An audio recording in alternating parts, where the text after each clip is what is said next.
secara politik, ekonomi politik, kita sekarang kan lebih buruk dibandingkan 98.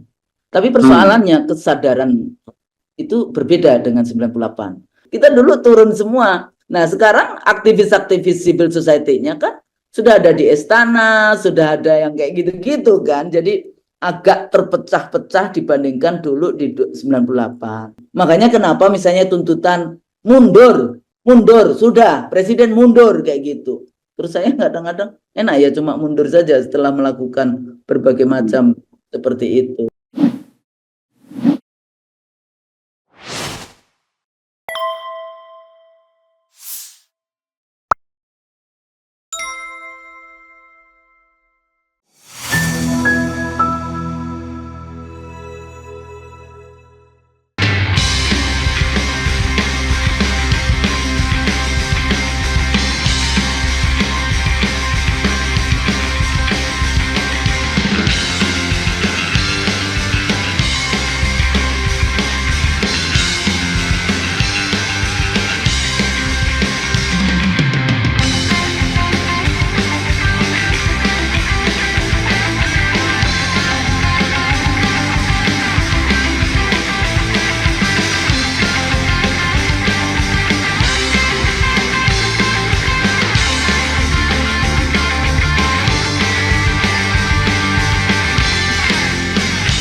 Kita menginginkan pemimpin yang amanah, pemimpin yang ini rakyatnya disejahterakan atau rakyatnya dibodohi seperti kalau sekarang. kita lihat ini di sini Mbak Husnul ya, kalau kita lihat kondisi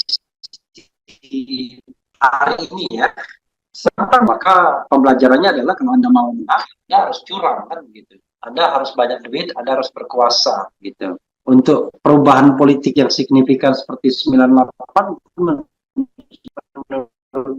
bakal terjadi nggak kira? Sebetulnya secara politik, ekonomi politik kita sekarang kan lebih buruk dibandingkan 98. Tapi persoalannya kesadaran itu berbeda dengan 98. Yang kedua lagi leadership. Dulu muncul misalnya Amin Rais gitu, tokoh-tokoh perempuan juga waktu itu kan. Saya sendiri waktu itu memimpin Koalisi Perempuan Indonesia untuk Keadilan dan Demokrasi. Ikut gitu. Pakai putih-putih, pakai toa, kita demo di depan Medan Merdeka Barat gitu ya, Wiranto gitu ya. Kita dulu turun semua. Nah, sekarang aktivis-aktivis civil society-nya kan sudah ada di istana, sudah ada yang kayak gitu-gitu kan. Jadi agak terpecah-pecah dibandingkan dulu di 98. Jadi kalau dilihat dari segi seperti itu. Tapi alhamdulillah bahwa masih ada kelompok-kelompok yang concern ya, gerakan Pak Din, Profesor Din Samsudin, gerakan apa? Gerakan penegakan kedaulatan rakyat. Ini juga tokoh akademisi, tokoh agama, tentara, polisi, tapi purnawirawan ya tentu saja, mahasiswa dan sebagainya yang bersama-sama kayak gitu. Nah, leadershipnya, walaupun saya yakin nanti di dalam situasi yang sangat kritis itu akan muncul pemimpin-pemimpin yang the real leaders itu biasanya muncul di tengah situasi yang kritis seperti itu. Cuma belum kelihatan saja dalam konteks itu, walaupun saya bilang sama Pak Din, ayo gitu. Bagaimana salah satu caranya dari kelompok GPKR dan kelompok ada yang petisi 100 ada macam-macam. Ajak bagaimana pertemuan-pertemuan seperti di 98, Amin Rais, Sultan, kemudian Megawati, sama kita ajak HRS, tokoh-tokoh yang sudah dikumpulkan oleh Prof. Din Samsudin, ketemu Megawati, diajak ngobrol dengan hari yang kayak gitu-gitu. Jadi semua yang kita anggap memiliki konstituen yang cukup, yang punya concern terhadap perbaikan bangsa ini, mestinya bergandengan tangan. Sementara kalau politisi kan kepentingan kursi di DPR, kepentingan kursi di parlemen, kepentingan kursi di istana, kepentingan kursi di menteri-menteri, kayak gitu kan. Nah, jadi bisa, tapi hasil itu mungkin tidak. Jadi gini, kalau saya itu tadi berjuang dulu kan nggak menyangka begitu cepat. Saya 13 Maret pulang, langsung turun dengan para mahasiswa, kemudian kita turun dengan aktivis-aktivis perempuan yang dulu Suara Ibu Peduli, yang kemudian kita bikin koalisi perempuan, kemudian nggak lama kemudian 2 Mei rentetan kan kampus-kampus. Sekarang kampus-kampus juga sudah di ini juga sudah susah berbicara dengan mahasiswa dengan ini. Jadi kalau ada yang berani itu kita salut sekali apa yang sudah dilakukan oleh Prof. Hafid dari UNJ ya, yang dengan mahasiswanya bersama-sama lah. Kita mengharapkan itu. Tapi pada saat yang sama kan sekarang ada banyak profesor-profesor juga turun yang kayak gitu. Walaupun kalau ditanya ke saya, tapi Bu itu bagaimana pandangan Bu Kosun ini? Saya cuma alhamdulillah udah bangun ya, kayak gitu ya. Tapi itu menjadi harapan. Ada satu poin yang sebenarnya menarik. Kalau kita bicara tentang kekuatan oposisional terhadap pemilu yang curang ini, kan kita tidak minoritas. Kalau 1 dan 03 digabungkan, mereka mayoritas di DPR dengan jumlah 314 banding 261. Tapi kok kenapa mentally kita seperti minoritas jadinya?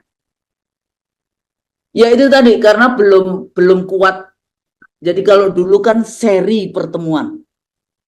Ya kan ada seri pertemuan menyamakan perjuangan kayak gitu ya, menyamakan posisi perjuangannya. Lah itu baru 1-2 saja kan yang katanya udah para sekjen dari partai sudah bertemu kemudian dan sebagainya. Lah itu butuh yang namanya pressure dari masyarakat secara keseluruhan. Makanya GPKR kan juga, Prof. Din kan juga sudah ketemu PKS, tapi belum diterima oleh Nasdem, belum diterima oleh PDIP yang kayak gitu-gitu. Padahal mau kemudian menyampaikan, mengartikulasikan kepentingannya di dalam konteks ini. Nah, intinya masyarakat yang kita punya consciousness terhadap persoalan ini, yang punya kesadaran terhadap persoalan ini, ingin melakukan jalannya itu yang non violence kan. Karena kalau posisinya tidak bisa ditahan, bisa saja sampai terjadi violence. Lah itu yang kita tidak inginkan. Makanya kenapa misalnya tuntutan mundur, sudah presiden mundur kayak gitu. Terus saya kadang-kadang enak ya cuma mundur saja setelah melakukan berbagai macam seperti itu. Tapi lagi-lagi kita terutama di bulan Ramadan ya, mungkin kita lebih bijaksana di dalam. Tapi yang dibutuhkan adalah seri pertemuan-pertemuan para leaders yang punya consciousness, bukan yang hanya kepentingan materialisme, kepentingan jabatan saja, tapi kepentingan bangsa dan negara Republik Indonesia. Mau dia bawa ke arah kita ini. Mbak Husnul ya, kita tahu bahwa ada kekuasaan yang hari ini berkuasa Presiden Jokowi, tapi ada bakal ya, belum jelas juga, belum ada konfirmasi Presiden elect ya kan. Ini kan dua hal yang kemudian berbeda. Orang menuntut Presiden Jokowi mundur atau di-impeach, dimakzulkan, tapi tanggal 20 Oktober 2024 ya pasti tetap akan step down kan? 20 Oktober. Lalu nanti Presiden elect yang hasil dari pemilu yang katakanlah di-created oleh Presiden Jokowi ini akan duduk kan.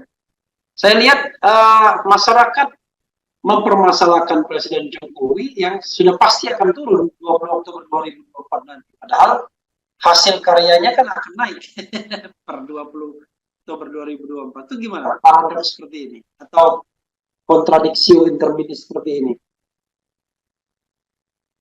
Loh, tapi kan kalau sudah ketahuan presidennya melakukan, makanya tadi saya katakan apakah kemudian bisa sampai 20 Oktober itu kita punya presiden baru atau sebetulnya pemilu diulang. Kalau ada yang mengatakan oh nggak punya duit, KPU sudah punya duit kok 76 triliun itu ya. Kemudian tapi kan akan ini dulu Pilpres ronde pertama itu 5 Juli, ronde kedua 20 September. Jadi intinya apakah dengan diskualifikasi, apakah dengan pemilu diulang. Kalau rezim yang berkuasa maunya kan ya pemilu diulang aja. Kalau pemilu diulang kan kejahatan dibiarkan dong. Ya, mestinya nggak boleh dong kalau udah kejahatan ya didiskualifikasi, apalagi kalau TSM Iya. itu kan memang diskualifikasi di dalam konteks itu. Nah, persoalannya apakah kemudian itu nantinya presiden sebetulnya kalau terjadi yang jujur, adil dan sebagainya seperti ini ya pemilu ulang yang diskualifikasi. Kalau Oke. sudah melakukan Jadi kejahatan yang masih disuruh pemilu satu ulang saja, menurut didiskualifikasi, saya tidak lalu memberikan diulang pemungutan suara ulang di antara calon yang ulang. tersisa gitu ya. Ya, Benar, dan itu ya, berarti langsung memang begitu. tidak ada Diulang. potensi putaran kedua kan? Kalau cuma Betul. 5 Juli pun juga bisa dilakukan itu kayak gitu, atau Agustus ya bisa dilakukan itu di dalam konteks. Bu Karena kan Husnul, itu butuh, kalau pasang calon itu butuh sebulan aja. Iya gimana? Mbak Husnul, kita tahu bahwa kalau Gimana? putusan MK itu relatif tidak akan problematik kalau dia mendiskualifikasi calon dari sisi hukumnya ya. Tapi kalau misalnya dan memerintahkan pemungutan suara ulang. Tapi kalau misalnya DPR yang melakukan itu ya rada problematik kalau tidak didukung oleh kekuatan massa yang besar untuk melaksanakan putusan tersebut ya barangkali KPU tidak akan melaksanakannya. Atau akan ada debat di masyarakat mengenai sah tidaknya misalnya DPR meminta pemungutan suara diulang atau pemilu diulang.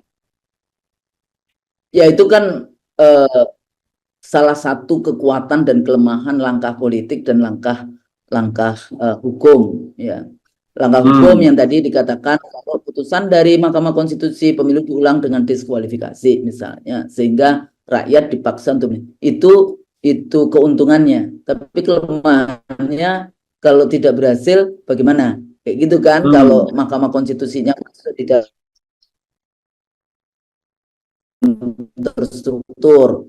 Nah, kalau langkah politik itu memang nggak sebentar. Yang tadi yang sudah melakukan kejahatan pemilu itu diinaugurasi, dilantik, tapi tetap saja nanti akan terjadi tidak selesai begitu saja dari proses politik yang ada karena legitimasinya rendah, low trust, ya. Dan lagi-lagi kalau dulu kan nggak terlalu kelihatan kayak gitu ya dibandingkan kalau sekarang ini apa-apa sudah transparansi dan accountability yang harusnya itu menjadi bagian penting dari penyelenggara pemilu, tapi ternyata violated dengan model C1 Sirekap dan sebagainya seperti itu, dan kemudian video-video yang beredar dari anggota KPU, kabupaten kota maupun PPK, bagaimana pergeseran-pergeseran, bagaimana ancaman dan sebagainya, ditambah sebelum pemilu ada dokumenter film Dirty Food, itu sebetulnya memberikan apa kekuatan. Tapi harusnya bagaimana? Di sini letaknya. Aparatus negara mestinya juga tunduk taat patuh apa yang menjadi putus konstitusi. Nah, posisi di mana? Polisi, tentara, pejaten BIN. Karena di situ letaknya. Kalau kemudian mereka yang bawa senjata, mereka yang bawa pasal-pasal, tidak kemudian menjaga suara rakyat, menjaga keadilan di dalam suksesi pemerintahan, ya memang berat.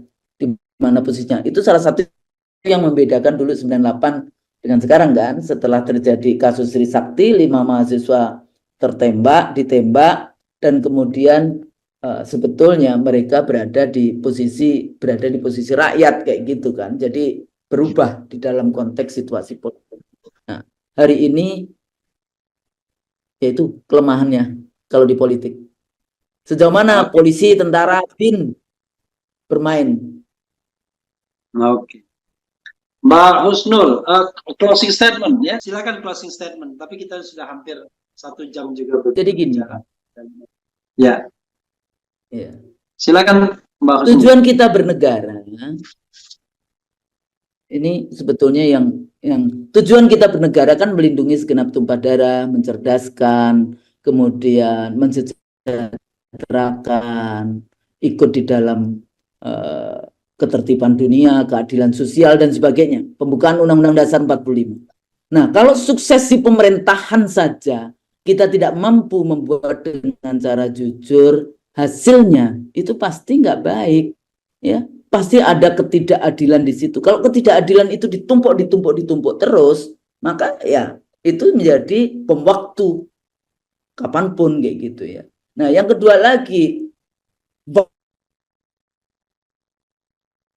violated atau abuse power, itu menjadi presiden jadinya kalau leadersnya, presidennya melakukan seperti itu, tidak memberikan leadership, contoh kepemimpinan yang baik, sehingga kita bisa kemudian kalau kita bahas tentang Indonesia di era emas 100 tahun dan sebagainya, bagaimana kalau kita ke arah sana seperti ini?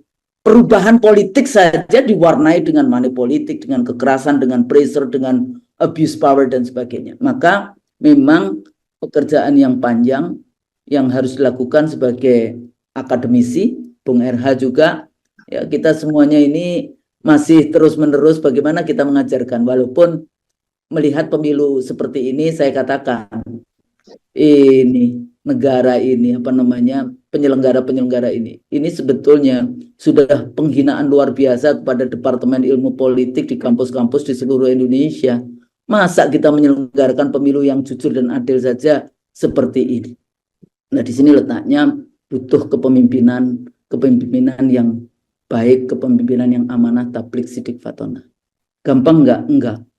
Itu perlu pendidikan, dan pendidikan menjadi remedi, menjadi solusi dari semua persoalan bangsa kita hari ini.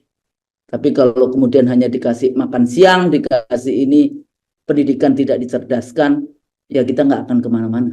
Bangsa ini akan terjajah terus. Saya pikir itu. Makasih. Oke, Mbak Husnul ya, walaupun jarak jauh dan selalu ada sedikit handicap dengan teknologi, dibandingkan kalau kita langsung, tetapi percakapan hampir 1 jam ini mudah-mudahan bermanfaat bagi Insya Allah, kalau saya sudah di Jakarta, kita bahas lagi live. Boleh. Di studio. Oke, mudah-mudahan bermanfaat. Selamat berpuasa buat Bu Husnul, Mbak Husnul, dan Sobat Era Zilian, baik yang sudah puasa hari ini maupun berpuasa besok. Wassalamualaikum warahmatullahi wabarakatuh. Keren, jadas. Waalaikumsalam.